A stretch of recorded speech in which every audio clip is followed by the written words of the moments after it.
everybody and welcome to my channel if you're new here, and if you're not new here then welcome back. Today we're just going to go over what I read in March and my April TBR. I'm also going to give a little bit of a reading update because it is partway through April and I've already strayed from my TBR, so I'm still going to go through what I plan to read in April. I know it's pretty much towards the end of April now, but I'm just going to go through it anyway, just let you know what I plan to read. Hopefully I can still get them read, but when I do the reading update you'll understand what's happened. I have become consumed by a different series. So yeah, that's what we're going to go through today. Let's just get straight into it.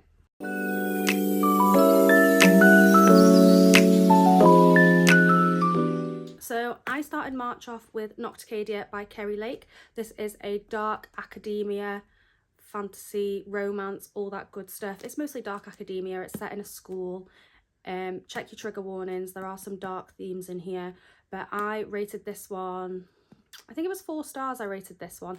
This one took me quite a long time to read because I had a lot of stuff going on in between it with uni work and stuff like that, but I absolutely loved this book. This was my first introduction to Kerry Lake's writing and I absolutely loved it. I can't wait to read Anathema because I've heard that one's so good as well. But this one really drew me in. I loved the dark themes, I loved the characters, I loved the tropes, and I loved the dark academia. I don't normally read dark academia, I normally just read dark fantasy romance or romantasy. So this was a really refreshing read and it was like a different spin on what I normally read. So it still had a lot of the themes that I love with romance and fantasy and stuff like that. But I'm saying fantasy, but I don't know, it's more scientific. So I don't think it's fantasy, it's more like sci-fi, because it deals with like a parasite and things like that. But I loved this book. If you are into dark fantasy or dark romance, this one might be right up your street. Like I said, it is more dark academia with it being set in a school and there is sort of like a student teacher trope in there. But if you're into that sort of thing, definitely give this one a go because it was so worth it and I absolutely loved it. Next book I read in March was Enchantra by Kaylee Smith, and if you follow me on my TikTok then you might know that I absolutely loved Phantasma when that came out last year. I think it was last year. Well, I absolutely loved it when it came out anyway. So Phantasma is kind of like Caraval but darker and with a lot more spice. This one has similar themes, but this one follows the little sister of the FMC in the first book. So this one's like a spin-off sort of thing. It's not a straight sequel, it's more of a I think they're both, I was going to grab the book, I think they're both standalones, but I definitely think you need to read Phantasma to grasp this one fully, to sort of immerse yourself in that world. But this one, I really enjoyed that the FMC was plus size. I thought that that's something that I don't normally read about. In the first one we had Ophelia who had OCD, so there was some representation there, and in this one the FMC is plus size. So I don't know why, but I don't know why that isn't in more books, but I really enjoyed that in this. And it's nice to get like different perspectives from the two sisters. It was so good. Loved it. Loved the MMC. His name's Rowan. So this one follows Genevieve and it's Ophelia's younger sister. Her mother, we find out in the first one, has died, and in this one she's trying to find answers because she feels sort of alone in that. Even though she's got her sister and they're very close, she feels sort of alone in that, and she's looking for someone to sort of find out some answers. She finds a photo of her mother and a man and she goes to seek out that man, and she ends up in Enchantra. And Enchantra is a house, just like in Phantasma. Phantasma's like a house and there's like games going on in it. And it comes face to face with Rowan, and Rowan is one of 7 siblings, the Silver siblings, and they are all trapped in the house playing a game. You have to play the game to win, essentially. If you don't win, you either die or you end up in hell. You find out if you read the book. I don't want to give too much away because it's such a good story, but I really enjoyed it. I loved the banter, I loved the relationship between Genevieve and Rowan, and I just thought it was such a good second book to the Wild Games series, and absolutely recommend picking this one up if you haven't already.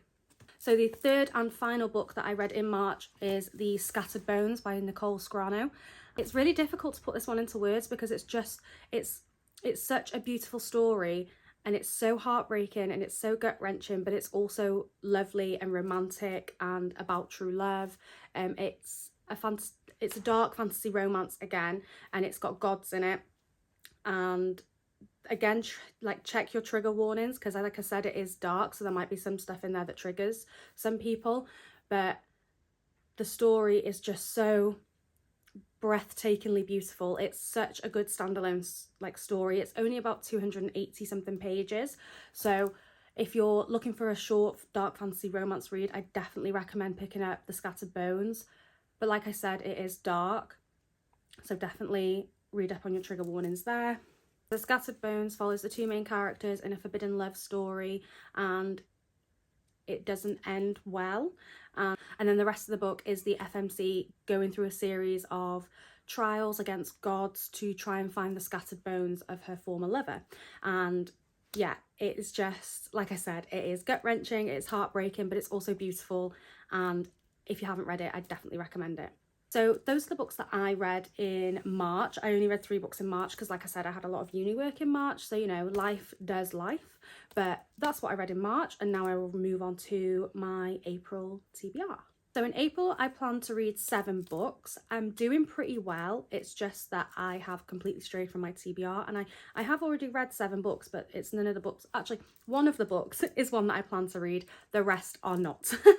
So I'm doing pretty well, and I'm hoping that I can still get some of the books on my TBR finished, but I am a massive mood reader, so I really enjoy partaking in creating a TBR and getting excited for the month and picking the books, but then I also enjoy just reading whatever the mood takes me, you know what I mean?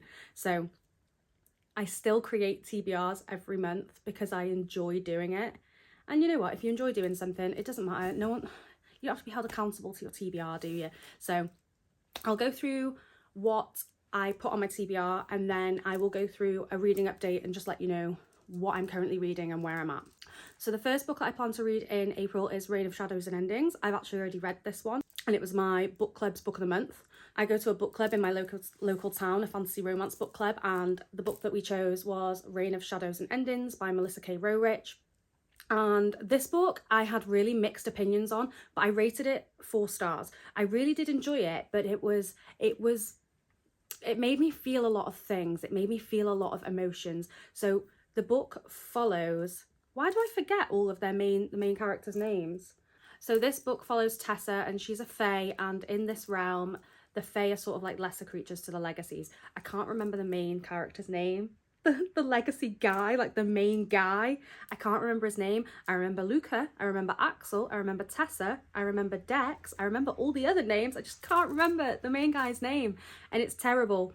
But essentially she becomes bonded to this legacy, and she doesn't want it, she never prepared for it, and you just go through the book sort of fighting that battle with her. Essentially, there's a lot of triggers in there. Definitely check Melissa K. Rowrich's website if you're going to read it, because there's a lot of coercion in there, a lot of nothing sexual, but there's a lot of coercion to make Tessa do things that she doesn't want to do, because obviously she's not compliant, because she doesn't want to be where she is. But the book has a lot of miscommunication, arguing, forced proximity, enemies to not even lovers, not even friends, enemies to, I think it said enemies with benefits or something on the website. But yeah, there's a lot of frustrating interactions in there. And the reason I rated it 4 stars was because I loved that a book could make me feel like that. As much as I wanted to throw my book at the wall at some points, well, my Kindle, I read it on Kindle. As much as I wanted to do that, I loved that a book could elicit those feelings from me. And I did actually really like the plot, and it kept me reading and it kept me gripped. I think I read it in about 3 days. And I think it's about 600 and something pages, which would normally take me a week. Iron Flame, the hardback, 600 and something pages, took me 2 weeks to read, and I read this one in 3 days. So that's good for me. Well, that's fast for me, should I say, not good. But yeah, I really enjoyed it, but I understand that it's not everyone's cup of tea. There's been a lot of mixed reviews in our book club, because some people just, whereas I sort of loved that the book could elicit those feelings, I was getting frustrated, but not to the point where I was like, I'm done. But I can understand why some people would go, no thank you, that's annoying. But I am excited to read the rest of the series, and I am going to continue with it. That's the first book on my April TBR, which I have already read. The second book on my April TBR was Heavenly Bodies by Imani Eru. So this book's got yearning, I think it's got enemies to lovers. I've heard it's got slow burn, but I've also heard it's kind of like slow, snap, and it just snaps into place. So it's not too slow burny. I think it's kind of like it's not insta love, but it's not like a slow burn. I think a lot of people say it sort of just comes out of nowhere, but I'm really excited to read this one because I've heard that Imani Eru has just done an amazing job with the yearning. It's classic romanticy feels, and I am all about that. So that's the second book on my April TBR. The third book is Blood Over Brighthaven, which is a dark academia. Again, I've just read in March Noxcadia, and I really enjoyed that one, and I've heard so many people say that Blood Over Brighthaven is like a 5-star read for them, and it's absolutely amazing. And I know a lot of people have read The Sword of Kaigan by M.L. Wang, who is the author of Blood Over Brighthaven, and I've just heard that their writing is like absolutely amazing, so I can't wait to get stuck into that one. The next book on my April TBR is, I'm in another book club, and Caraval is our book club book of the month. This book club's on Instagram, so it's not one that I go to in person, but we're reading Caraval, and I am excited to read this because I really enjoyed Phantasma, and everyone says that Phantasma is quite similar to Caraval but darker and spicier. So Caraval's YA, so I think there's a little bit of like hints at romance there, but there's nothing spicy in it. And I love the whole like carnival vibes. I think that's quite interesting, so I definitely can't wait to read that one. It's been on my TBR for a long time, and I really want to read it because I really want to get to Once Upon a Broken Heart, but I know Once Upon a Broken Heart is a standalone series, but I just cannot get it out of my head to just read that, because I did the same thing with Throne of the Fallen. Our book club chose Throne of the Fallen, and I hadn't read Kingdom of the Wicked, so I spent a whole month just reading that whole like universe type thing in December. Obviously December was quite busy, so I only got, I think I read 5 books in December actually. I think I also read the first 2 books of the Gods and Monsters series by Amber V. Nicole. So yeah, I spent December reading the Kingdom of the Wicked series before I went on to the book club read of Throne of the Fallen. So I think I'm going to do the same with Caraval and Once Upon a Broken Heart. I'm going to read all of the Caraval series first and then go on to Once Upon a Broken Heart. And I know a lot of people say that you don't have to do that, but I want to do that, so I'm going to do that. The next book that I want to read in April is Feathers So Vicious by Liv Zander. This is quite a dark fantasy romance as well, and I've heard it's quite spicy. It's a duology. It's Feathers So Vicious and I can't remember the other one. I'll put the pictures in, but they're both on Kindle Unlimited, so I'm definitely going to read them on there. I've seen it getting quite a lot of traction on TikTok recently, and from what I've seen of other people's reviews and other people who have read it, they've said it's really, really good. Like I said, it's supposed to be quite dark and it's quite spicy, so that is probably my kind of book. So I can't wait to read that one. Next, the last 2 books on my April TBR are Crown of Midnight and Heir of Fire. So I started reading Throne of Glass in January. I took a break for Onyx Storm and I've just never gone back to it. I have heard that it picks up after Heir of Fire, so I just kind of need to like get through those. Although I really enjoyed it when I was reading it, but I feel like the more I try and force myself to get back into it, the less I want to like pick up any of the other books.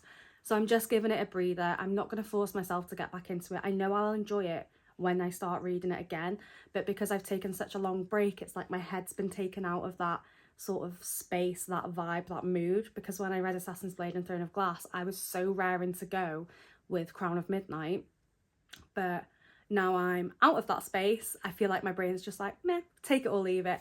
So those are the books that I plan to read in April. Now we will move on to the reading update section of this video. After I read Reign of Shadows and Endings, I moved on to a novella. It was just a tiny little novella, 148 pages, completely just fluffy romance. It was called Uncommon, I think, and I just found it on Kindle Unlimited and I was like, yeah, sure, let's read that.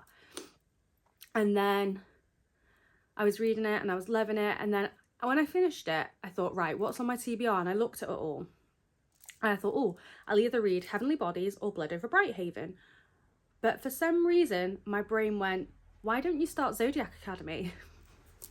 Why don't you just give it a go? Because my friend had been saying, oh my God, I've read the first book and it was really good. You know, I think she rated it 4 stars or something like that.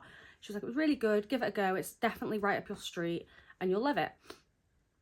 So I thought, yeah, let's just give Zodiac Academy a go. I'd seen it all over TikTok. Loads of people rave about it. I know people do tend to say that it's kind of like trash TV. But I thought maybe that's exactly what I need. Like a fantasy book that's easy to read. A fantasy book that's quick, fast paced, and you can just speed through it. So I saw they were all on Kindle Unlimited and I thought, yeah, why not? So I started Zodiac Academy, I think it was the 4th of April. And I'm now halfway through the 5th book of the Zodiac Academy. I have completely disregarded my entire TBR and I am hooked. I am in Solaria. I am loving life. I never ever utilise audiobooks, and I've been utilising Audible. I've been listening to Zodiac Academy when I'm at the gym. I've been listening to Zodiac Academy when I'm doing the laundry.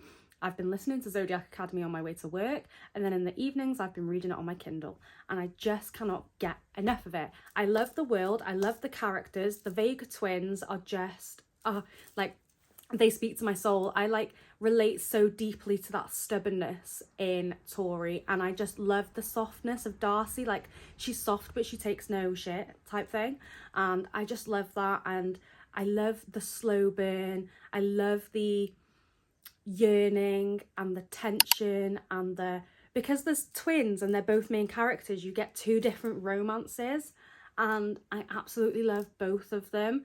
Like, Darcy's very much one person romance, but Tori's a bit here, there and everywhere. But I do feel for Tori, and I'm at the part where, you know, shit's hit the fan, it's gone up shit creek.